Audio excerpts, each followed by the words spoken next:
আজ রাত 12টার পর থেকেই সমস্ত ব্যাংকে জারি হচ্ছে একটি নতুন নিয়ম।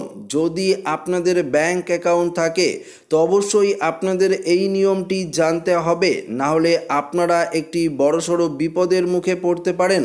তো বন্ধুরা, যদি আপনাদের স্টেট ব্যাংক থাকে বা ব্যাংক অফ ইন্ডিয়া থাকে, যে কোনো ব্যাংকের অ্যাকাউন্ট থাকলে অবশ্যই আপনাদেরকে এই ভিডিওটি প্রথম থেকেই শেষ পর্যন্ত মনোযোগ সহকারে দেখতে হবে। তাহলে আপনারা বুঝতে পারবেন যে রিজার্ভ ব্যাংকের তরফ থেকে কি নতুন নিয়ম জারি করা হয়েছে।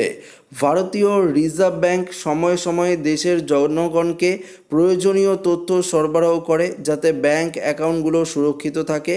এর আওতায় দেশের বিভিন্ন পত্রিকায় বিজ্ঞাপন দেওয়া হয়েছে। এই বিজ্ঞাপনের উদ্দেশ্য দেশের জনগণের টাকা সুরক্ষিত করা।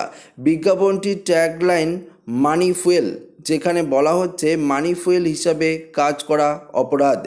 এর অধীনে ভারতীয় রিজার্ভ ব্যাংক এবং ভারতীয় সাইবার পোর্টাল প্রচার শুরু করেছে।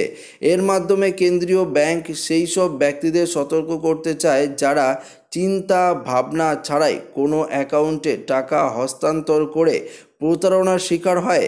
মানি ফুয়েল হলো একজন ব্যক্তি যিনি অন্য কারো হয়ে অবৈধভাবে উপার্জন করা অর্থ লেনদেন এবং স্থানান্তরিত করে।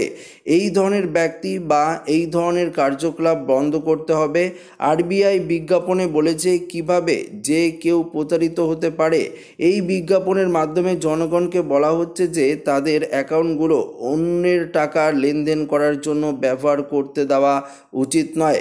রিজার্ভ ব্যাংক অফ ইন্ডিয়া এই বিজ্ঞাপন স্পষ্ট করে বলা হয়েছে, অন্য কেউ নিজেদের ব্যাংক অ্যাকাউন্টের মাধ্যমে টাকা গ্রহণ বা ফরওয়ার্ড করার প্রস্তাব দিলে জেল পর্যন্ত হতে পারে।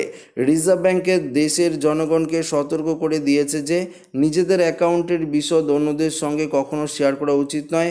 যদি কারোর সঙ্গে কোনো ধরনের প্রতারণা করা হয় তাহলে bank national cyber crime portal বা সাইবার হেল্পলাইন নাম্বার রয়েছে, দেখতে পাচ্ছেন 1930, এই ধরনের কেস রিপোর্ট করা যেতে পারে।